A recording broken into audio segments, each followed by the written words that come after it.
అందరికీ వందనములు. ప్రియమైన దేవుని బిడ్డలారా, ఉదయకాల సమయంలో పడకల మీద నుంచి లేకుండా ప్రభు యొక్క కృపావర్తన విన్నారండి.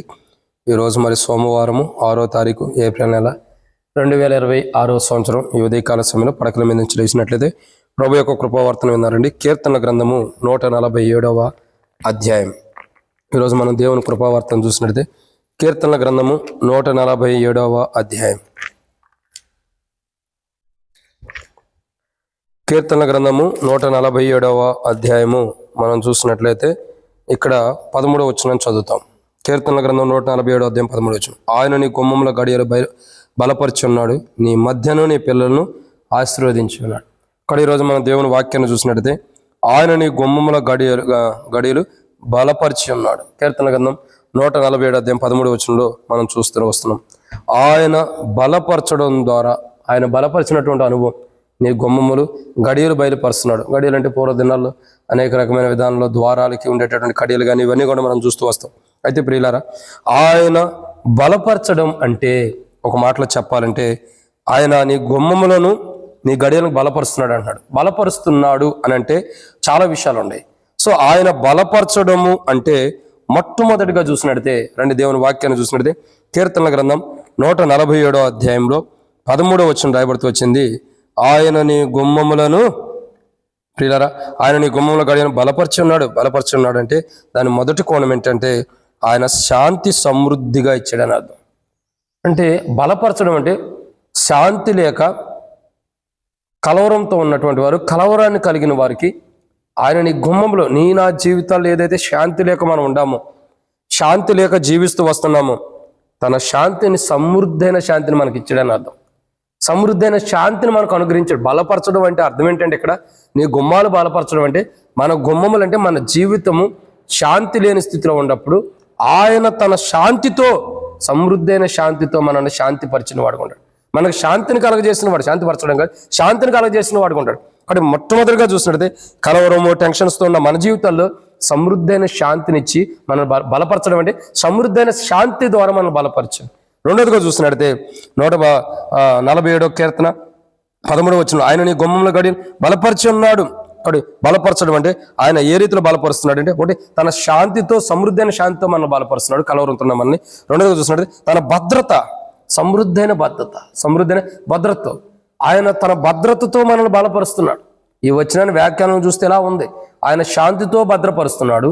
ఆయన ఆయన సమృద్ధైన శాంతితో మనకిస్తున్నాడు. ఇంకా సమృద్ధైన భద్రత మనకిస్తున్నాడు. సమృద్ధైన భద్రత అంటే ఆయన భద్రత అంతా మన భద్రత అంతా ఆయన చేతిలో పెట్టుకున్నాడు. అదే కీర్తనల గ్రంథం 31వ అధ్యాయం 15వ వచనం రాయబడుతూ వచ్చింది. నా కాలుగతులు నీ వశంలో ఉన్నవి అంటే నా భద్రత అంతా నీ చేతిలో ఉంది.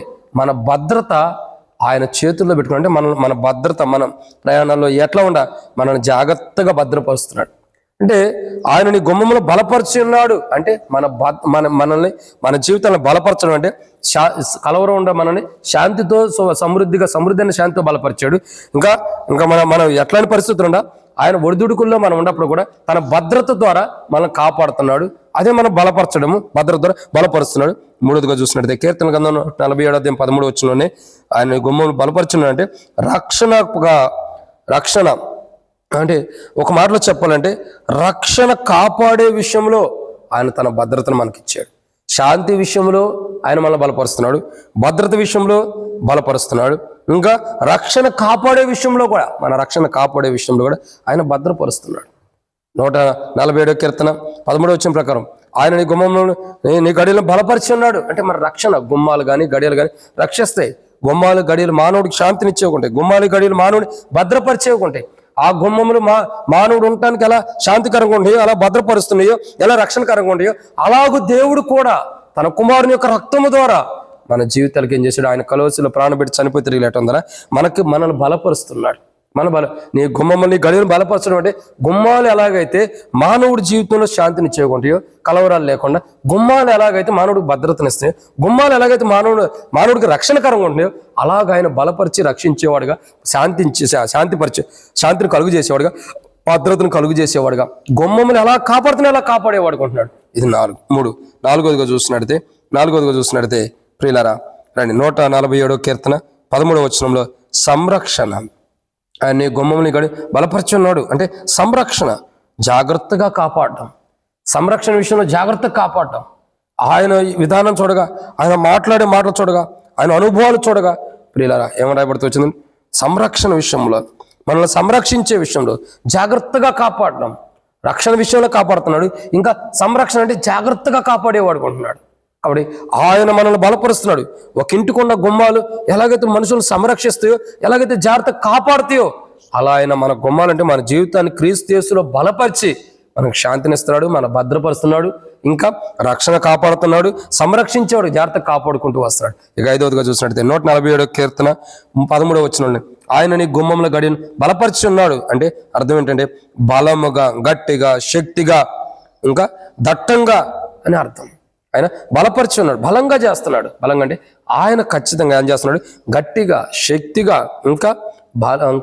ఇంకా ఎవరో కూడా త్రోసివేయలేనంత దిట్టంగా, గట్టిగా చేస్తున్నాడు. ఆయన మన జీవితాల్లో ప్రియులారా ఒక గుమ్మాలు కానీ చూడండి, ఎరుకో ప్రాకారాలు ఎలా ఉండే, ఎంత గట్టిగా ఉన్నాయి అంటే అవి కూల్చేయడానికి దేవుడు అనుమతించాడు సుమి, అది తర్వాత విషయం, కానీ అవి ఎంత గట్టిగా ఉన్నాయి. సో అలాగే దేవుడు ఏం చేస్తున్నాడంటే అంత బలంగా, అంత గట్టిగా మన జీవితాలను ఏం చేయాలనుకుంటున్నాడు? ఆయన బలపరచాలని ఇష్టపడుతున్నాడు.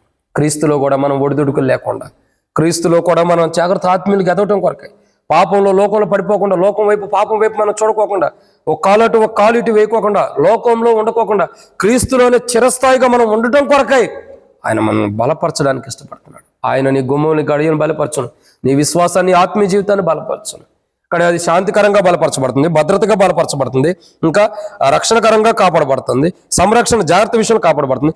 బలముగా అంటే గట్టిగా, శక్తిగా, దృఢముగా, దిట్టముగా ఆయన మనల్ని బలపరిచే వాడుకుంటాడు. అంటే ఒక ఇంటికి గుమ్మాలు, గడియలు ఎంత శాంతికరంగా ఉంటాయో, ఆ గుమ్మాలు, గడియలు ఎంత రక్షణకరంగా ఉంటాయో, ఆ గుమ్మాలు, గడియలు మానవుడికి ఎంత భద్రంగా ఉంటాయో, ఆ గుమ్మాలు, గడియలు మానవుని ఎంత సంరక్షిస్తూ ఉంటాయో, ఆ గుమ్మాలు, గడియలు మానవుడికి ఎంత బలంగా ఉంటాయో, అంత బలముగా దేవుడు మనల్ని బలపరచడానికి ఇష్టపడుతున్నాడు.